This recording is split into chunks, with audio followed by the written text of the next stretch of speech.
Penúltimo capítulo. En esta historia de la Iglesia hemos dejado atrás la guillotina de la Revolución Francesa y la arrogancia del imperialismo napoleónico.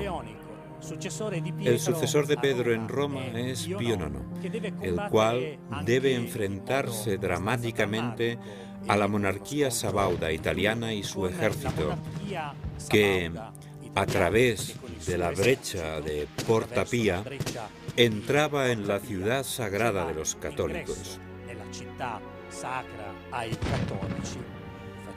Irrumpieron el 20 de septiembre de 1870, obligando al Papa y al gobierno de la Iglesia a residir en los palacios que, aún hoy, forman la ciudad del Estado Vaticano. Pero vayamos por orden y veamos cómo se han sucedido los hechos. Cómo los Saboya, cabeza del Estado monárquico italiano, se apoderaron del Estado pontificio y de la ciudad de Roma hasta llegar incluso a fijar su residencia en los palacios que hasta el momento habían sido la residencia papal. Pío IX fue elegido papa el 16 de junio de 1846, tras un cónclave que duró solamente 2 días. Permanecerá en la Cátedra de Pedro hasta el 7 de febrero de 1878. Un largo pontificado marcado por fuertes enfrentamientos con las fuerzas laicistas que querían el final del poder temporal de los papas. Es el 15 de noviembre de 1848. En la entrada de la iglesia del Palacio de la Cancillería de Roma es asesinado el conde Rossi, primer ministro del Papa Pío IX. Es el primer hecho que llevará un año más tarde a la insurrección que declarará Roma como república en la noche del 9 de febrero de 1849. El Papa huye a Gaeta y volverá a Roma el 12 de abril de 1850 con ayuda de las tropas francesas. Pío IX vuelve a una ciudad en la que la hostilidad hacia el pontífice es alimentada por el primer ministro de los Saboya, el conde Camilo Benso de Cabú. Aunque se encuentra asediado tanto militar como políticamente, Pío IX rehace y centraliza la organización de toda la Iglesia con la ayuda del cardenal Giacomo Antonelli. Este, como secretario de Estado, estuvo a su lado prácticamente durante todo el pontificado. Pío IX canonizó un gran número de beatos y santos y consagró el mundo católico al Sagrado Corazón de Jesús. 8 de diciembre de 1854. El Papa Pío IX define el dogma de la Inmaculada Concepción de la Beata Virgen María, es decir, su inmunidad del pecado original. Pío IX regresa a Roma en el año 1850, tras el exilio forzado en Gaeta por culpa de la República Romana. Y vuelve con el espíritu fortificado y gran compromiso de trabajar para rehacer la organización de la Iglesia, la estructura de la Iglesia, y también para poner en movimiento todo aquello que pudiera fortalecer la misión del anuncio de la verdad. La proclamación del dogma de la Inmaculada asume un papel fundamental. 20 años antes, en 1830, en París, la Virgen se le había aparecido a Catalina Labouré, encomendándole una misión: distribuir una medallita en la cual estaba escrita la frase: «Oh María, concebida sin pecado, ruega por nosotros que recurrimos a ti». Cuando Pío IX es nombrado Papa, encarga una investigación. Preguntará a los obispos de todo el mundo si consideraban oportuno proclamar el dogma de la Inmaculada Concepción de la Virgen María. Y la gran mayoría de los obispos de todo el mundo respondieron afirmativamente. El 8 de diciembre de 1854, durante una solemne celebración, Pío IX proclama el dogma de la Inmaculada Concepción de la Virgen María. También a Pío IX debemos el gran impulso que dio a la redefinición de las estructuras organizativas centrales de la Iglesia. Así se organizan los colegios, institutos y demás lugares para la formación de sacerdotes, aquellos centros necesarios para dar mayor impulso a la evangelización. 1858. Estamos en la falda de los Pirineos, en Lourdes, un pequeño pueblo tranquilo. Dos hermanas, Bernadette y Toinette, junto a una amiga llamada Janet, están recogiendo leña seca cerca de un río. De pronto, Bernadette se da cuenta de que una señora le está sonriendo desde dentro de una pequeña gruta. Bernadette le pregunta: ¿quién eres? Y ella responde: yo soy la Inmaculada Concepción. Desde aquel lejano 18 de enero de 1862, fecha en que la Iglesia reconoce la autoridad de la aparición, hasta hoy, millones de fieles acuden cada año para solicitar el primero de los milagros: convertirse al amor de Cristo.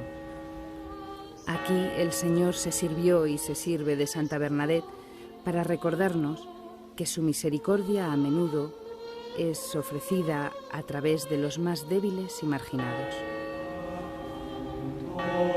Pero Pío IX está ligado también a la apertura del Concilio Vaticano I en 1869. Por primera vez, por deseo papal, no fueron invitados los representantes de los estados, con la idea de subrayar la independencia y la libertad de la Iglesia.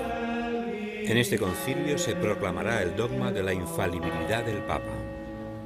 El Concilio Vaticano I, sin lugar a dudas, fue un acontecimiento importante dentro de la historia de la Iglesia Católica y produjo dos importantes documentos. Por un lado, el documento que toma en cuenta la relación entre razón y fe, y por otra parte, el documento que se definirá o será conocido como el dogma de la infalibilidad papal. En pocas palabras, en este segundo documento se viene a decir que el Papa, cuando habla ex cátedra, es decir, con toda la autoridad que le ha sido otorgada por Jesucristo, en cuestiones de fe y moral, define de manera que todos los creyentes están obligados a hacer profesión de fe. El Concilio Vaticano I, sin embargo, no pudo terminar su trabajo. Tuvo que ser interrumpido por la entrada del ejército piamontés el 20 de septiembre de 1870 por la brecha de Puerta Pía, dejando sus trabajos inconclusos. Pío IX se encontró en la tesitura de tener que actuar y enfrentarse directamente con el Estado monárquico italiano. Pero, sobre todo, tenía que enfrentarse con las ideologías que buscaban cada vez más excluir a la Iglesia y a los católicos de la vida del Estado. Durante el pontificado de Pío IX, las sociedades industriales ponen en marcha nuevos mecanismos de producción, sostenidos por modelos económicos eficientes para los capitales invertidos, pero no para los niños y mujeres que trabajan incluso más de 12 horas al día. La Iglesia y la religión cada vez están más marginadas. La sátira anticlerical es cada vez más áspera y violenta, y en este clima el enfrentamiento entre laicos y católicos es cada vez mayor. Esta visión, este intento de laicismo, de descristianización de la sociedad es evidente también en nuestros días. Un cristiano, un católico, nunca podrá aceptar que su fe no forme parte de su jornada, de su actividad, de su trabajo. No puede reducirse solo y únicamente a un ámbito privado donde la fe no incide en lo que se hace.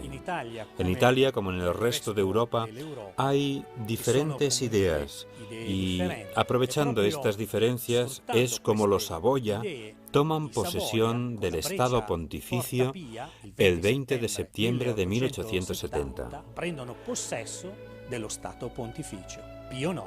En esta situación, Pío IX no puede evitar sentirse prisionero. No puede sentirse otra cosa que encerrado en su actividad de pastor universal del rebaño de Dios, encerrado en un puñado de edificios que son los que actualmente forman el Estado de la Ciudad del Vaticano. En 1874, el Estado monárquico de los Saboya en Italia intenta una aproximación para lograr un arreglo. Otorga al Papa ciertas garantías para poder desarrollar su acción pastoral. El Papa rechaza estas garantías y por medio de la proclama non expedit, non conviene, prohíbe a los católicos italianos que participen en la vida política del Estado italiano.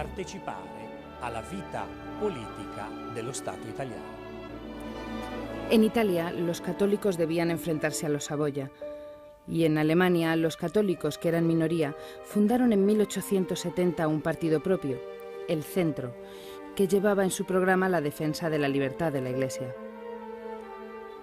Solo un año antes, en 1869, en Fulda, Alemania, el obispo de Maguncia, von Ketteler, a través de un comunicado a todos los obispos alemanes allí reunidos, solicitó más justicia para los trabajadores de los campos y de la industria, sosteniendo que la cuestión social estaba ligada a la tarea que tiene la Iglesia en el mundo, favoreciendo así la aparición de cooperativas y sociedades obreras católicas. No fue muy diferente el trabajo de John Henry Newman. Newman, convertido al catolicismo en 1845, fundará en Inglaterra oratorios y escuelas para niños pobres. John Henry Newman será nombrado cardenal por León XIII. Tuvo un gran éxito no solo por su capacidad como escritor, sino, sobre todo, por su coherencia de vida y su búsqueda continua y seria de la verdad. Una figura análoga en Italia será San Juan Bosco, que toma como ejemplo a un santo del siglo XVI, San Francisco de Sales, y su modelo educativo basado más que en la represión, en la prevención, en la educación global. Funda en 1859 a los salesianos para educar e instruir a los jóvenes. Crea también una rama femenina y con Sor Nazzarello funda las Hijas de María Auxiliadora. La importancia histórica de Don Bosco no está solamente en la multitud de obras realizadas, aunque fue un gran trabajador, o en ciertos elementos metodológicos relativamente originales, como el sistema preventivo de Don Bosco, sino sobre todo en la percepción intelectual y emotiva que tuvo de la dimensión universal, teológica y social del problema de la juventud abandonada. Don Bosco no fue político ni sociólogo, ni tampoco sindicalista. Simplemente fue y quiso ser un sacerdote educador para los jóvenes. Don Bosco es, por sí mismo y para los salesianos, la libertad y la valentía de la autonomía. No quiere unir la suerte de sus obras con la imprevisible variación de los regímenes políticos. Y nosotros, los salesianos, ¿qué estamos haciendo hoy en el mundo? Pues aquella pequeña semilla implantada y desarrollada por Don Bosco, que ha crecido como un árbol, hoy se encuentra presente en 130 países del mundo. Pero al mismo tiempo nos sentimos llamados a responder a las necesidades actuales de los jóvenes, a lo que puedan ser sus esperanzas, sus ideales. Esta es la grandeza de Don Bosco. No poner a los jóvenes al servicio de unas estructuras, sino poner las estructuras al servicio de los jóvenes.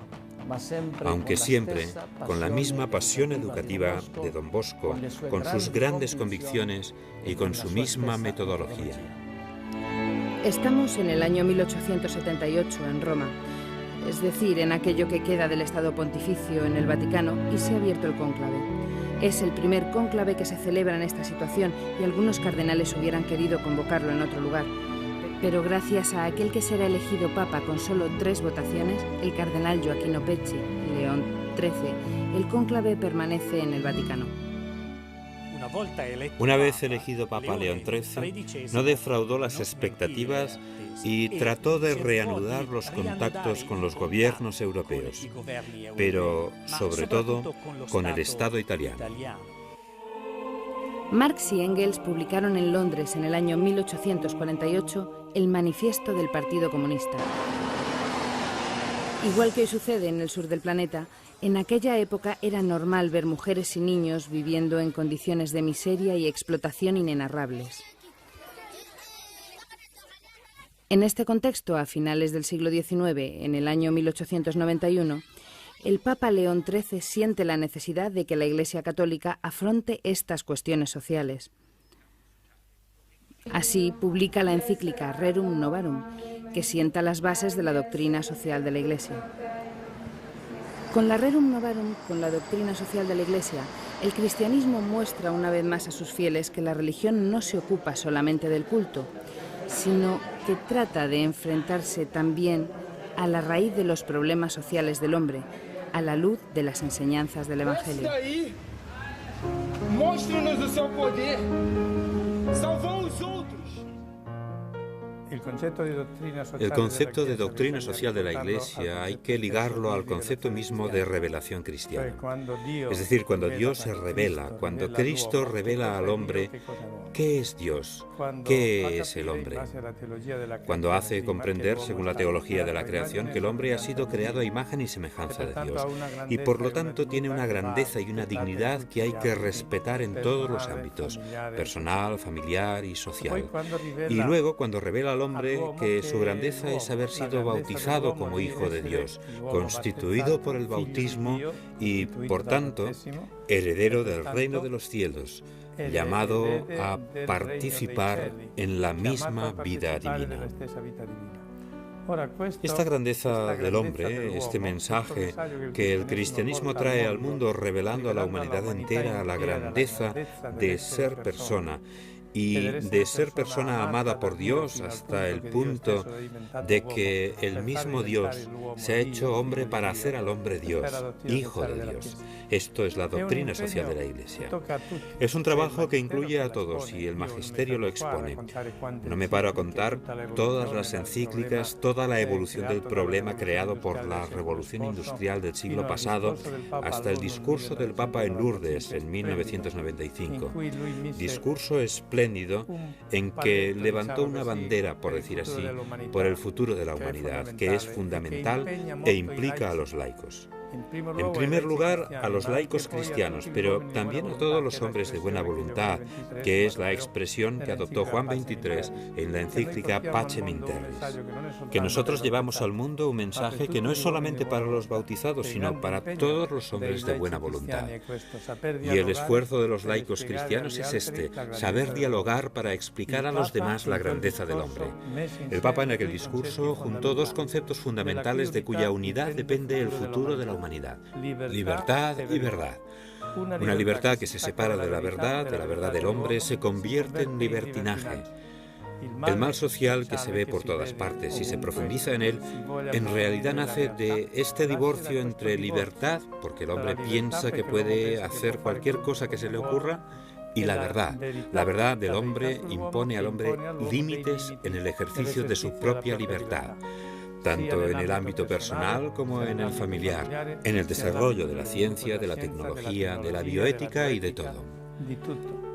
La grandeza del hombre es que con su inteligencia comprende cómo debe emplear su libertad para que la persona progrese verdaderamente, progrese la familia, así como el mundo de la cultura y la sociedad en la que el hombre se mueve. Y este esfuerzo, que debe ser de todo hombre de buena voluntad, es de manera especial del laico cristiano. La doctrina social de la Iglesia debe convertirse en la respiración del laico cristiano, para que dé testimonio allí donde se encuentre, en el trabajo, en la asociación sindical, en el partido político, en la reunión familiar, en el equipo de deporte, en el grupo de artistas o literatos que se reúnen para crear una revista o una película. Allí debe estar esta visión del mundo, del hombre, de la sociedad, que el laico cristiano debe aportar con su testimonio de vida, pero también con la doctrina. Hay que aprender toda esta riqueza de la doctrina sobre el hombre, la familia y también sobre el matrimonio, la paz, la cultura, la vida entera del mundo a la que los cristianos pueden aportar. Es una riqueza que hay que comunicar a los demás porque los demás están sedientos de estas verdades. Hay mucha tiniebla, muchas dudas. Hay muchas personas en el mundo que navegan en aguas amargas y nosotros debemos, con esta doctrina social de la Iglesia, lanzar la red de Cristo para llevarles a encontrar la vista y la luz que no saben encontrar.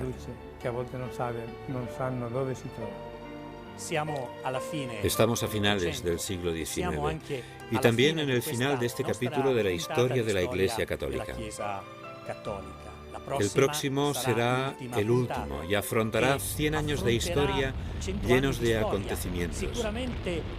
Algunos de nosotros hemos vivido en primera persona muchos de ellos, en donde los católicos han mostrado su presencia y su voz para ser testimonio, desde hace 2000 años, del Evangelio y de la palabra buena que Jesús nos trajo.